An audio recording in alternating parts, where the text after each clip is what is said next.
Bueno chicos, en este teórico vamos a ver lo que es el postoperatorio normal y patológico, y para empezar, como ven en la diapositiva, vamos a empezar con el postoperatorio normal. En esta parte vamos a ver tres cositas importantes que son la definición del postoperatorio, la fisiopatología, pero lo más importante que vamos a ver son los controles, es decir, todos los controles que yo le voy a hacer al paciente que esté evolucionando bien en su postoperatorio. Bueno, para empezar, la definición de postoperatorio normal, si bien hay muchas definiciones, la más didáctica es esta que encontré, que dice que es el periodo comprendido entre el fin del acto quirúrgico y la recuperación total de la salud. Fíjense que lo define como un periodo de tiempo. Este periodo de tiempo va a ser muy variable, porque no es lo mismo que operemos una apendicitis, un paciente una apendicitis aguda, que un paciente con una hemicolectomía, incluso hasta con un trasplante. Entonces, este periodo de tiempo es muy variable, que puede durar de pocos días hasta varios meses, incluso a veces hasta años. Bueno, desde el punto de vista de la fisiopatología, ustedes recuerden que siempre cualquier cirugía que uno hace es una agresión a ese paciente. Entonces, ante esta agresión quirúrgica se ponen en juego distintos mecanismos neurohormonales normales que van a ser de adaptación ante esa agresión quirúrgica. Y un poco en forma didáctica se lo ha dividido en 4 fases. En esta primera fase, que es la fase llamada la etapa adrenérgico-corticoidea, va del primero al tercer día. Y fíjense que el paciente, ¿qué va a tener? Y va a ser normal, por eso es importante tenerlo en cuenta. Taquicardia, una ligera hipertensión arterial, oliguria, una hipertermia leve, esto es muy importante, nunca más de 37,5, porque a partir de esto, a partir del tercer día, si uno ya estos parámetros continúan, estos que hemos dicho, ya vamos a empezar a pensar en alguna complicación. Pero en esta primera etapa son totalmente normales. Y un balance negativo al nitrógeno y el potasio, que lo vamos a ver si es que le pedimos algún análisis, lo cual nunca vamos a pedir un análisis para la evaluación de un postoperatorio normal. En esta segunda etapa, llamada del retiro corticoideo, de estabilización o punto crítico, va desde el tercero al séptimo día postoperatorio. Y fíjense que se regularizan el pulso y la temperatura, que se acuerdan que estaban aumentados, desaparecen los efectos adrenomedulares, aumenta la diuresis, es decir, se normaliza la diuresis del paciente, disminuye la eliminación urinaria de nitrógeno y de 17 hidroxicorticosteroides y hay eosinofilia. Y acá repito otra vez, nunca le vamos a ir a pedir un análisis de sangre o de orina para ver si estos parámetros están así. Siempre el control clínico. La tercera fase, llamada fase anabólica, dura entre 2 y 3 semanas después de la cirugía. En esta fase vamos a ver una recuperación plena por acción anabólica y mineralocorticoidea fundamentalmente. Hay un balance positivo del nitrógeno y hay una recuperación del tono y fuerza muscular. Recuerden que fundamentalmente las anestesias generales, donde se hace relajantes musculares, el paciente pierde, es decir, tiene cierta hipotonía y pérdida de su fuerza muscular. Bueno, en esta tercera fase recupera todo eso. Bueno, la última fase, la cuarta fase, que se llama la recuperación del peso. Que esta fase es muy variable. Fíjense que puede ir de varias semanas, incluso hasta meses. ¿Por qué? Porque va a depender del tipo de cirugía que hayamos hecho. Hay pacientes que por ahí no van a perder nada de peso, pacientes de una hernia inguinal, por ejemplo, pero vamos a tener pacientes con cirugías grandes, varios días, semanas, incluso meses de internación, que van a perder bastante su peso. Bueno, en esta fase hay un aumento de peso y acumulación de grasas. Bueno chicos, en esta diapositiva acá, como vamos a ver, esto es lo más importante del postoperatorio normal. Es decir, los controles que le vamos a hacer a un paciente que está recién operado. Fíjense que acá está toda la lista de los controles que vamos a hacer y vamos a ir viéndolos uno por uno. Bueno, con respecto a los controles cardiovasculares, fíjense, lo habitual de siempre. Tomarle el pulso y la tensión arterial, teniendo en cuenta lo que pasaba cuando vimos la fisiopatología en la primera fase, que esto puede estar un poco taquicardio con un poco de hipertensión arterial, que va a ser normal en este caso. Y en el caso que tuviera un paciente con un catéter de vía venosa central, podemos medirle la PVC, la presión venosa central, lo cual no es lo habitual, excepto por ahí en cirugías grandes o que van a ser prolongadas, en que se suele colocar estos catéteres. A nivel de los controles respiratorios, ¿qué vamos a ver? Fíjense, el ritmo respiratorio, la frecuencia y la profundidad de las respiraciones, la coloración de piel y mucosa, por si el paciente llega a presentar alguna depresión y puede estar con cianosis. Cuidar las secreciones, se acuerden que los tubos del anestesistas que van sobre la vía aérea, eso hace que aumenten las secreciones traqueobronquiales, entonces esas secreciones hay que aspirarlas. Tener cuidado con las depresiones medicamentosas, fundamentalmente las usadas por los anestesistas, que los pacientes se dan a una depresión respiratoria por esa medicación. Y tener siempre el cuidado de la broncoaspiración.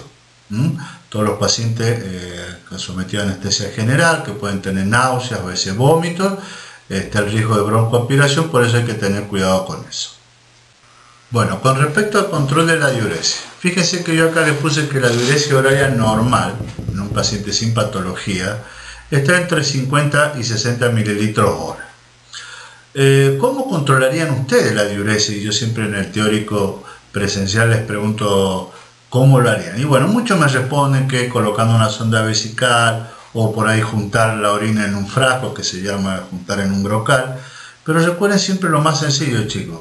Es la pregunta, preguntarle al paciente, a ver, se levantó, fue al baño, orinó o se orinó estando acostado. Entonces con esa simple pregunta en un paciente que no tiene antecedentes de ninguna enfermedad renal, y les dice eso, con esa simple pregunta es suficiente y uno ya se queda tranquilo que el paciente está orinando bien. Y lo más frecuente es que el paciente hasta le diga, sí doctor, ya orinó 3-4 veces por la acción del suero que hace que aumente la diuresis.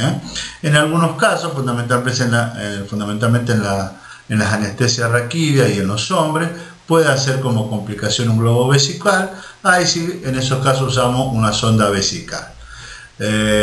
Otra situación en la cual podemos poner sonda vesical es cuando nosotros preveemos que va a ser una cirugía larga, donde va a haber que controlar la diuresis incluso dentro de la cirugía, o en aquellos pacientes que si ingresan deshidratados o tienen una patología previa a nivel renal, si necesitamos un control estricto de la diuresis, ahí colocamos sonda vesical. Pero lo habitual es que no se coloque. Con respecto al control del sensor, muchos pacientes después de la cirugía salen con un cierto grado de excitación y confusión mental. ¿Cuál es la principal causa de esto, chicos? De ese paciente que es típico que se quiere sacar el suero, se arranca la sonda, a veces incluso hasta se caen de las camillas. La principal causa es el dolor, chicos. Por lo tanto, como acá yo le pongo acá en la última parte de esta diapositiva, hay que calmar el dolor y evitar el uso de tranquilizantes y sedantes, por lo peligroso que puede producir una depresión respiratoria. Con respecto al control de la temperatura, recuerden que se hace varias veces al día, que suele hacerlo el personal de enfermería, y tener en cuenta lo que habíamos dicho en la fisiopatología, que del primero al tercer día, en la primera etapa, acuérdense que 37,5 es normal en los pacientes, y no pensar en que el paciente tiene fiebre o que tiene alguna complicación. La temperatura rectal por ahí es necesaria, pero en la parte de los adultos, que es lo que manejamos nosotros, es muy raro hacerlo. Es importante sí la diferencial en los niños. Por lo tanto, nosotros no solemos usar la determinación de esta temperatura rectal. Con respecto al control de dolor, primero recuerden que todas las cirugías duelen, todas, unas más, otras menos, va a depender de varios factores, fundamentalmente de por ahí las incisiones chicas el dolor es menos, incisiones grandes el dolor es mayor, y también de la sensibilidad de cada paciente hacia el dolor. Lo habitual es que para controlar el dolor en la cirugía usemos las drogas, los DAINE que se llaman, los antiinflamatorios no esteroideos, fundamentalmente el diclofenac o el ketorolac. Las dosis por ahí van a ser muy variables dependiendo, como dijimos, del tipo de cirugía que hayamos hecho. Y en caso de que el paciente sea más propenso al dolor o tenga incisiones grandes, más dolorosas, usamos ya los derivados opioides, como el tramadol, el dextropropoxifeno, la nalbuphina, y es muy raro que nosotros usemos la morfina. Fundamentalmente ya esto lo usan los anestesiólogos y durante el intraoperatorio, pero no en el paciente cuando está cursando su postoperatorio en la sala. Incluso se pueden hacer combinaciones de DAINE con derivados opioides a dosis determinada de acuerdo a cada paciente. Bueno, con respecto al control del ilirio, fundamentalmente en las cirugías, por supuesto, abdominales.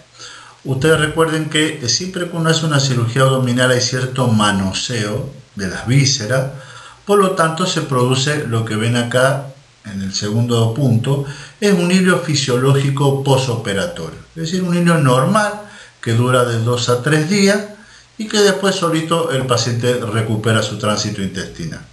¿Cómo haríamos este control del ilirio? Yo acá le puse presencia de ruido de aéreo, por supuesto, vamos a examinar, controlar que tenga ruido de aéreo.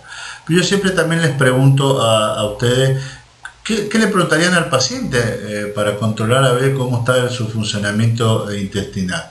Y fíjense, como decíamos con respecto a la diuresis, la simple pregunta, a ver, eliminó gases, fue al baño, hizo de cuerpo. Con esa simple pregunta uno ya sabe que su intestino está funcionando bien. En algunos casos, si el paciente está con muchas náuseas, incluso con algunos vómitos, podemos hacer el uso de la sonda nasogástrica. No es lo habitual, pero se puede hacer. Como vemos acá, ahora viene el cuidado de las heridas, drenaje y ostomía. Con respecto a las heridas, el paciente se va a la casa, nosotros cuando le damos el alta y le decimos que hay un lavado, tiene que hacerse el lavado de la herida con agua y un jabón neutro. Se retiran los puntos en 10 a 15 días y lo habitual que esa herida a las 24 horas quede al aire libre, sin cobertura. Cuando siempre, por supuesto, hablando de que una herida está evolucionando en forma normal. Con respecto a los drenajes, ¿qué es lo que tenemos que ver si hemos colocado un drenaje? La calidad y la cantidad de líquido que sale, es decir, qué es lo que sale y cuánto sale, ya sea que salga sangre, que salga líquido pancreático, biliar, lo que sea, tenemos que evaluar eso, qué es lo que sale y cuánto sale. Y con respecto a las ostomías, cualquier ostomía que nosotros hagamos, recuerden que es fundamental, nosotros cuando hacemos una ostomía cortamos el meso para que nos llegue a la pared. Entonces, por el meso viene su irrigación y entonces una de las complicaciones de la ostomía es que se nos necrose. Entonces es fundamental sacar la bolsita y ver la vitalidad y funcionamiento de esa ostomía. La vitalidad la vamos a ver con la coloración propia de la mucosa. Viene ese color rosado, nos está indicando que está bien vital. ¿Y qué es lo que sale? En cuanto a su funcionamiento, si es una colostomía, que salga materia fecal, una ileostomía con contenido intestinal y así respectivamente.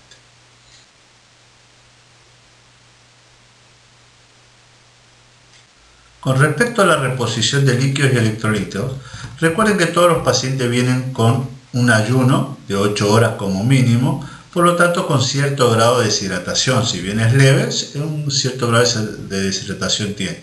Y por ahí si es una cirugía de urgencia o que ha tenido vómito, diarrea, también se suma a su cuadro de deshidratación.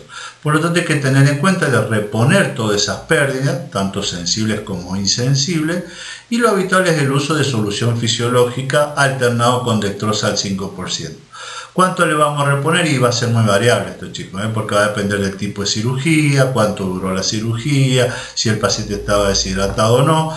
Por lo tanto, la cantidad de solución fisiológica de dextrosa a pasar va a ser muy variable dependiendo de todos estos parámetros que dijimos. Con respecto al tratamiento antibiótico, en toda la cirugía se va a hacer un tratamiento profiláctico.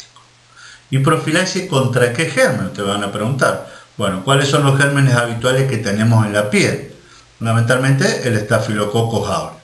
Por lo tanto, como profilaxis, en esos casos, por ejemplo, una hernia inguinal, que es una cirugía totalmente limpia, vamos a hacer profilaxis contra ese germen con una cefalosporina de primera generación. Por ejemplo, una cefalotina. Acuérdense que tiene que ser una cefalosporina por vía endovenosa, no por cefalosporinas las vías orales. Después tenemos tratamientos específicos antibióticos de acuerdo a la patología que hayamos operado. Por ejemplo, en la apendicitis aguda, donde vamos a hacer un tratamiento para gram negativos y anaerobios. En ese caso vamos a hacer una combinación, por ejemplo, de una ciprofloxacina asociada a metronidazol o clindamicina. La cipro por ahí ahora se está cambiando, se está usando gentamina, es decir, un aminoglucósido, asociado por supuesto a metronidazol o clindamicina. También podemos usar cefalosporinas de tercera generación como ceftriaxona. En el caso de infecciones más graves, más severas, que por ahí ya nos corremos un poco de este tratamiento del postoperatorio normal, en estos casos sería un paciente patológico, es decir, que ya ha tenido alguna complicación en este cuadro de infecciones más graves. Ahí sí llamamos al comité de infección, al servicio de infectología, los cuales nos van a dar todos los parámetros y los antibióticos que vamos a usar, estos antibióticos de amplio espectro y de última generación que han salido, que nos guiamos por lo que nos dicen los infectólogos. Bueno, posición y decúbito. Vieron que todos los pacientes cuando salen de la cirugía van de decúbito dorsal. No olvidarse de abrigar al paciente. Recuerden que en el quirófano, y más en verano, que estamos nosotros con todas las ropas que nos ponemos para operar, prendemos el aire acondicionado para estar fresquito, pero el paciente que está sin ropa y cierto grado de hipotermia leve tiene el paciente, entonces puede salir con eso. Entonces abrigar al paciente siempre hay que tenerlo en cuenta. En lo posible, una vez que llegue a la habitación, posición semisentada, ¿ah? Y la movilización precoz de las piernas. ¿Por qué? Porque esto un poco lo vamos a relacionar con la diapositiva que vamos a ver enseguida, para evitar el éxtasis del retorno venoso sanguíneo de las piernas y evitar las complicaciones que vamos a ver ahora en la otra diapositiva. Bueno, acá está lo que les decía recién, chicos: la movilización, deambulación y prevención del tromboembolismo pulmonar. Recuerden que toda cirugía que dure más de 30 minutos es un factor de riesgo para la trombosis venosa profunda y por lo tanto para un tromboembolismo pulmonar. Si bien hay múltiples factores de riesgo para esta TBP, uno es la cirugía, cualquier tipo de cirugía que dure más de 30 minutos.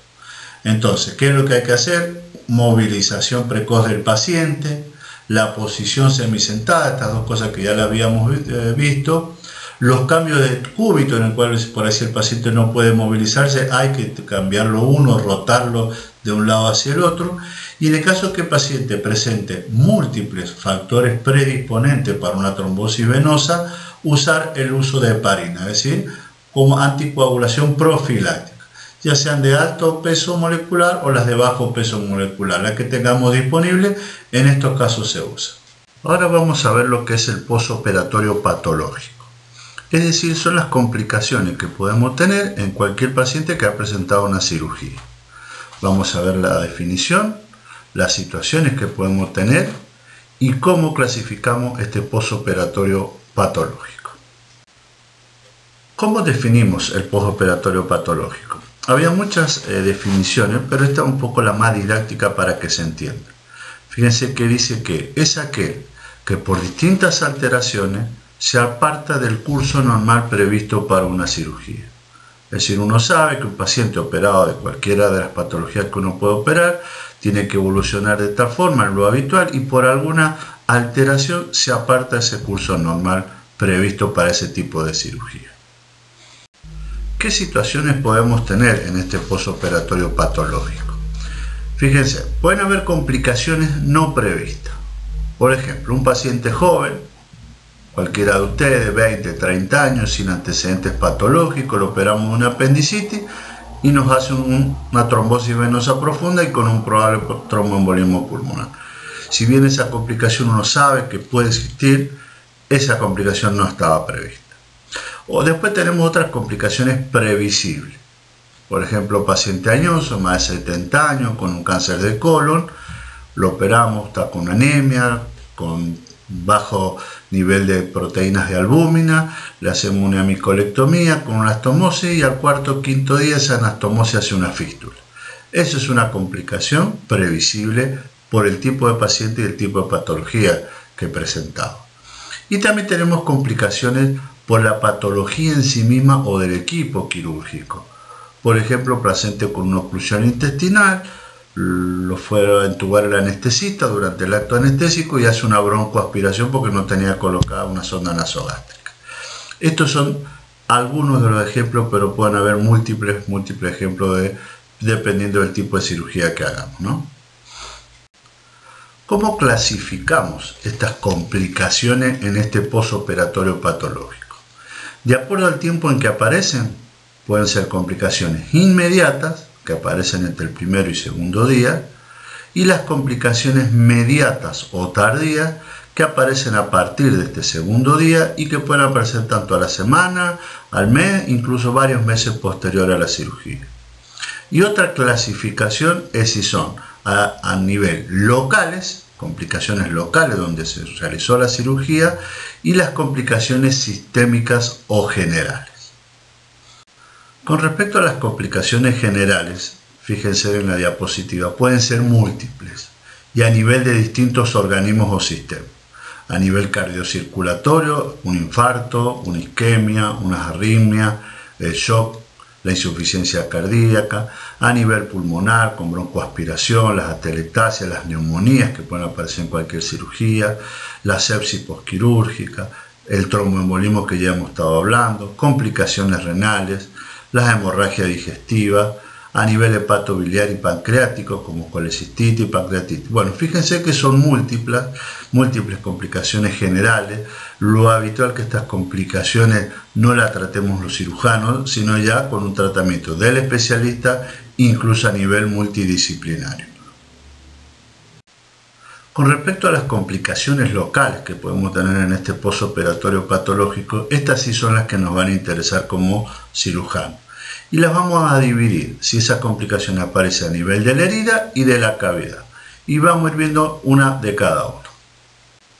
A nivel de la herida, la primera complicación que podemos ver es la hemorragia. Acuérdense que toda cirugía, siempre la hemorragia hay que tenerla en cuenta. Es decir, que no es un hecho infrecuente, en general es por una falta de control de la hemostasia, puede provocar un hematoma, y ese hematoma, en cuanto a su extensión a nivel de la herida, si ocupa más de la mitad de la herida, se prefiere su evacuación. ¿Para qué? Para evitar la infección secundaria. Recuerden que cualquier colección hemática es un caldo de cultivo para que ingrese un germen y no solo vamos a tener la hemorragia, sino que se nos va a agregar la infección de esa herida. Una vez evacuado este hematoma, se limpia bien la herida y se puede volver a cerrar, por supuesto haciendo un tratamiento antibiótico profilaxis para que no se nos infecte. Otra complicación a nivel local es la dehiscencia de la sutura, de la herida. La dehiscencia puede ser solamente de piel, por una necrosis o por infección de la misma, pero otras veces puede ser la evisceración. ¿Qué es una evisceración? Es la salida de las vísceras abdominales a través de los planos de la laparotomía. Esta complicación suele ocurrir en la primera semana del postoperatorio, es raro que ocurra en el primer día o segundo día, suele ocurrir entre el tercer, cuarto o quinto día, cuando el paciente se levanta, por ahí hace un pequeño esfuerzo, hace un episodio de tos y ahí aparece esta evisceración. ¿Cómo clasificamos a la evisceración?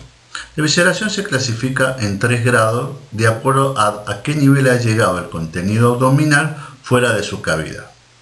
El grado 1, cuando el contenido no sobrepasa el peritoneo. El grado 2, cuando el contenido visceral está entre el peritoneo y la piel. Y el grado 3, cuando el contenido sobrepasa la piel. Es decir, tenemos una evisceración completa en ese caso. ¿Qué signos y síntomas va a tener un paciente con una evisceración? Por supuesto que va a depender del grado de evisceración, pero es frecuente que el paciente tenga una herida turgente y edematosa, y muy característico es la salida de un líquido serohemático, que se lo llama como lavado de carne, pero cuando nos dejan una carne en una fuente para desfrizarla y ese líquido que aparece ahí en esa fuente de ese color, bueno, a este paciente le sale por la herida entre los puntos, pero lo característico de esta salida de este líquido es la cantidad que sale. Se mojan mucho los apósitos, las gasas, hay que cambiarlo cada 2 o 3 horas, mancha toda la ropa del paciente, incluso hasta la sábana. Eso es muy característico de una evisceración, que lo solemos ver en los pacientes con una evisceración por ahí grado 1 o 2, en la cual no vemos las vísceras, pero sí sabemos que tiene abierto su peritoneo y aponeurosis. Otro signo o síntoma que puede tener es un un hileo regional, incluso la palpación de intestino a nivel del tejido celular subcutáneo. En este caso, cuando vemos estos signos y síntomas, vamos a hablar de una dehiscencia parcial o eventración aguda. Por ahí el término eventración nosotros lo dejamos para aquel paciente crónico, operado, que ya lleva varios meses, que se ha abierto su aponeurosis pero tiene su piel intacta. El término más usado por ahí en estos casos es el de visceración cubierta. Como decía anteriormente, tiene la piel con todos los puntos cerrados, pero tiene peritoneo y aponeurosis abierto con esta sintomatología que dijimos. Por supuesto, la mayoría de todas estas evisceraciones son de tratamiento quirúrgico y hay que reoperar al paciente. La tercera y última complicación que podemos tener a nivel de la herida es la infección. Fíjense que la infección de la herida operatoria es la causa más común de un síndrome febril postoperatorio. Cuando ustedes tengan un paciente operado, tercer, cuarto día, que comience con fiebre, lo primero que tenemos que pensar es en esta causa, la infección de la herida operatoria. Después, como causas más frecuentes también de fiebre, ya que lo vamos a decir acá, en un paciente que cursa un postoperatorio, son las infecciones a nivel respiratorio, las infecciones urinarias y la flebitis donde tuvo colocados los catéteres de las vías venosas que tiene colocado el paciente. Esas son como causas más frecuentes. Los índices de infección van a depender dependiendo del tipo de herida que tengamos. Una herida limpia, por ejemplo una hernia inguinal, el porcentaje de infección es muy bajo, fíjense, del 1 al 2,5%. Una herida ya limpia contaminada, por ejemplo la colecistitis aguda, el porcentaje va aumentando del 6 a 8%, las heridas contaminadas del 15 al 20%, y una herida sucia, por ejemplo un divertículo de colon perforado con una peritonitis fecal, el porcentaje de infección es bastante elevado, más del 40%. Por supuesto, para que se produzca esta infección hay factores que predisponen, pacientes diabéticos, con anemia, con inmunosupresión o incluso con cirugías prolongadas también predisponen a estos cuadros. ¿Qué signos y síntomas va a tener un paciente que tiene una infección de la herida operatoria? Fíjense, por supuesto que va a tener la fiebre, un cierto grado de intranquilidad, taquicardia, taquipnea. Acá comenzamos ya con los estudios complementarios, donde vamos a ver si le pedimos un hemograma leucocitosis con desviación a la izquierda en su fórmula leucocitaria. A nivel local, ¿cómo va a estar el día? Con todos los signos y síntomas de inflamación. Fíjense en el dolor, el enrojecimiento, calor y edema. Por supuesto que este dolor, recuerden que la infección va a aparecer al cuarto, quinto, sexto día, lo habitual. Cuando el paciente ya tendría que tener menos dolor, bueno, acá sigue con ese dolor o incluso se incrementa.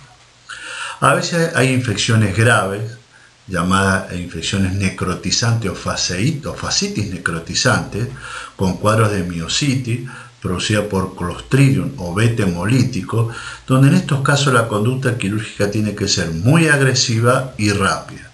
Estos pacientes en 24 horas evolucionan de forma muy rápida con esa infección que no solo afecta la piel y el tejido celular subcutáneo, sino a nivel aponeurótico y de músculo. La conducta acá tiene que ser agresiva en cuanto a la resección y el debridamiento de todos los tejidos comprometidos, dejando toda la herida abierta y por supuesto con el tratamiento antibiótico adecuado para esos gérmenes. Pero ¿qué es lo más habitual con respecto a la infección de la herida? Esto. La forma más común de infección es la celulitis localizada o el absceso purulento. Es decir, aquel paciente que entre el cuarto y el séptimo día postoperatorio comienza a salir un líquido de tipo purulento entre los puntos de la herida quirúrgica. Este cuadro de infección es producido habitualmente por el Staphylococcus aureus y su tratamiento es poco agresivo en comparación con lo que dijimos recién.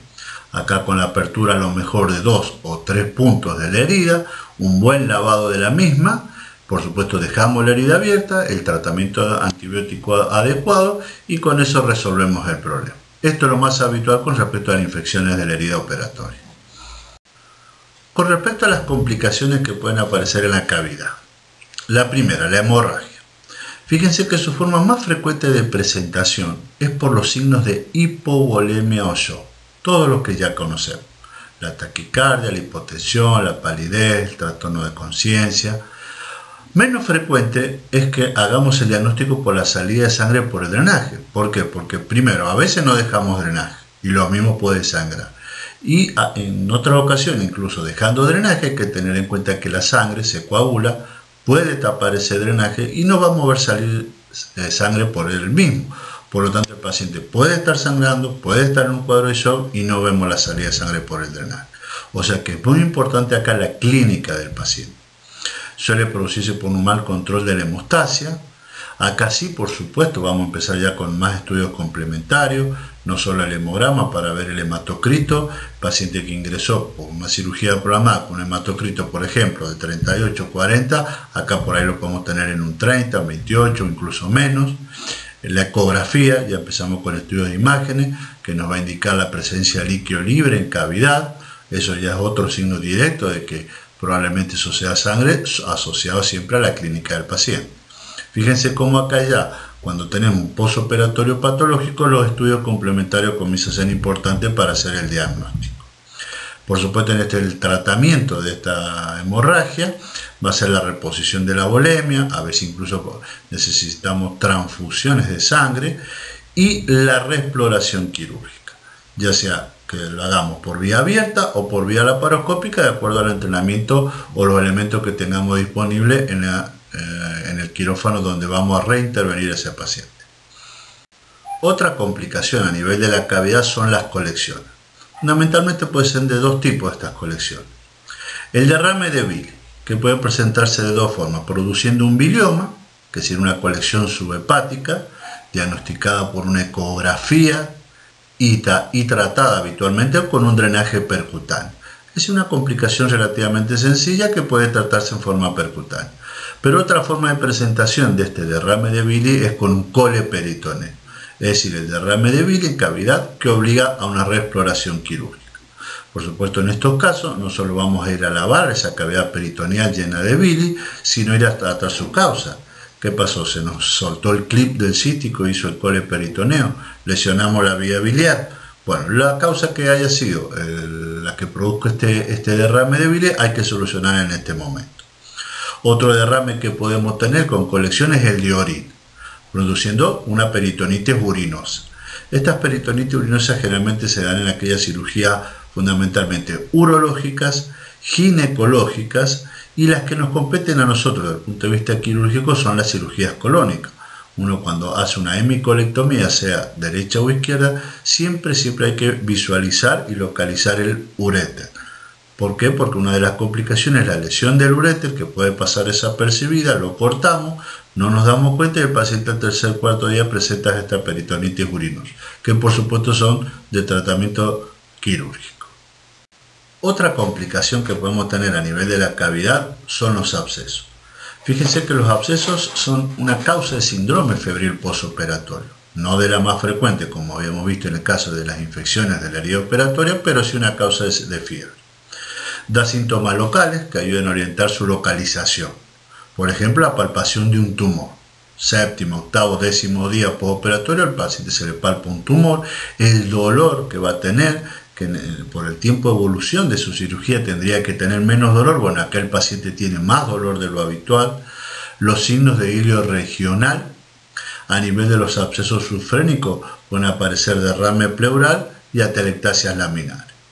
Acá comenzamos también con los estudios complementarios para hacer diagnóstico a nivel de laboratorio. Seguramente vamos a tener leucocitosis con desviación de su fórmula a la izquierda, y lo más importante son los estudios de imagen. Con una ecografía y una tomografía abdominal nosotros ya podemos hacer el diagnóstico definitivo asociado a la clínica del paciente. Con estas dos cosas pasamos ya al tratamiento. Lo habitual ahora es que los abscesos, dependiendo también de su localización, pero la mayoría de los abscesos se pueden hacer un drenaje percutáneo, que es mucho menos agresivo, con recuperación más rápida del paciente, y en el caso que no se pueda hacer, por supuesto, el tratamiento quirúrgico. Todos los abscesos hay que drenar, ya sea por vía abierta o por vía laparoscópica. Y asociado a esto, el tratamiento antibiótico y de soporte general, ya está, que estos pacientes suelen ser críticos. Bueno, otra complicación que puede aparecer a nivel de la cavidad son las fístulas. La fístula es una complicación grave de una cirugía. Pueden aparecer, en el caso de cirugías a nivel de tórax, aparecer lo que se denomina las fístulas aéreas. Las fístulas aéreas se manifiestan por la salida de aire en forma permanente y persistente por el tubo pleural con el colapso pulmonar consiguiente. Recuerden que en cualquier cirugía de tórax que se haga, siempre uno deja un tubo pleural de drenaje para permitir la expansión pulmonar. Bueno, por ese tubo pleural nosotros vamos a ver, en el caso que se produzca una fístula, la salida de aire en forma permanente y persistente. A nivel digestivo, las fístulas se van a manifestar, ya sea si dejamos un drenaje, por la salida de líquido a través de ese drenaje, o si no por un cuadro de una peritonitis aguda posoperatoria. Por supuesto, estas fístulas son muy variables, todo va a depender de qué cirugía hayamos hecho y la complicación de fístula que podamos tener, ya sea una fístula biliar, una fístula pancreática, una fístula intestinal, una fístula a nivel gástrico. Entonces es muy variable el tipo de fístula de acuerdo a la cirugía. Las fístulas intestinales tienen una característica que obligan al control del medio interno, ya que son de pérdida de mucho contenido líquido y electrolitos. Y la infección, que la infección suele ser la causa que estos pacientes se nos mueran. Se las ha dividido estas fístulas intestinales en leves o graves, de acuerdo a cuántos mililitros da por día. Las leves es cuando la pérdida no es mayor de 200 mililitros. Y las graves cuando es mayor a 200 mililitros. ¿Por qué es importante saber esto? Porque el tratamiento va a depender del tipo de fístula que tengamos, su altura dentro del aparato digestivo y el débito que tenga, si son leves o graves. ¿Por qué? Porque hay fístulas que si yo la tengo conducida a través de un drenaje con un débito bajo, menor de 200 mililitros, el paciente lo puedo alimentar, ese paciente por ahí no va a requerir un tratamiento quirúrgico, va a tener un tratamiento médico expectante y esa fístula puede cerrarse. Pero puede pasar también que si tenemos una fístula grave, que a lo mejor no está drenada o no está bien drenada y hace una colección, ese paciente sí va a ser de tratamiento quirúrgico, lo cual agrava su cuadro general. La última complicación que puede aparecer a nivel de la cavidad son los oblitos. ¿Qué es un oblito? El oblito es un cuerpo extraño olvidado en la cavidad operatoria. Esta complicación es rara, chicos. No es muy frecuente que aparezca. Puede ser que dé una complicación inmediata, pero lo más frecuente es que sea tardía. ¿Y cuáles son los oblitos que uno puede olvidarse? Son varios, las gasas, las compresas de gasa, las pinzas, eso por ahí es un poco hasta anecdótico. Yo creo que una sola vez me he enterado de que alguien se haya olvidado una pinza, realmente eso es muy infrecuente. Pero no así tanto las gasas o la compresa de gasa. Y más frecuentes son las compresas de gasa, porque uno las compresas las utiliza para hacernos campos dentro de esa cavidad, para separar las vísceras. Por ahí si hay un sangrado, colocamos 4 o 5 compresas durante un tiempo y después cuando las sacamos, por ahí se nos puede quedar una olvidada en el campo operatorio. Entonces, ¿cómo se va a manifestar este cuadro clínico de un oblito dentro de la cavidad? Puede ser por la presencia de un tumor. Recuerden que es un cuerpo extraño, el organismo va a tratar de bloquearlo a través del epiplón de la víscera y formar una tumoración que uno pueda palpar. A veces síntomas infecciosos, como un absceso, y también están descritas las fístulas internas o externas, es decir, el cuerpo extraño va horadando algún órgano intraabdominal, rompe su pared y forma la fístula. Están descritas las fístulas intestinales entre intestinos, incluso fístulas externas a través de la horadación de la pared del recto y la aparición de la compresa de gasa a nivel anal, por el orificio del ano. También en pacientes que están histerectomizadas, a través de la cúpula vaginal, el cuerpo extraño va horadando la pared de la cúpula y la aparición de esa compresa de gasa a nivel de la vagina. Son cosas extrañas, raras, pero que pueden reaparecer. Por supuesto, todas estas complicaciones cuando dan este tipo de síntomas requieren de reoperaciones y muy importante tener en cuenta esto que dice acá el último, que traen aparejados problemas legales. Por supuesto, uno en estos casos por ahí es difícil el manejo cuando uno reopera a un paciente con este tipo de complicaciones, porque después, ¿qué le decimos al paciente y qué le decimos a la familia?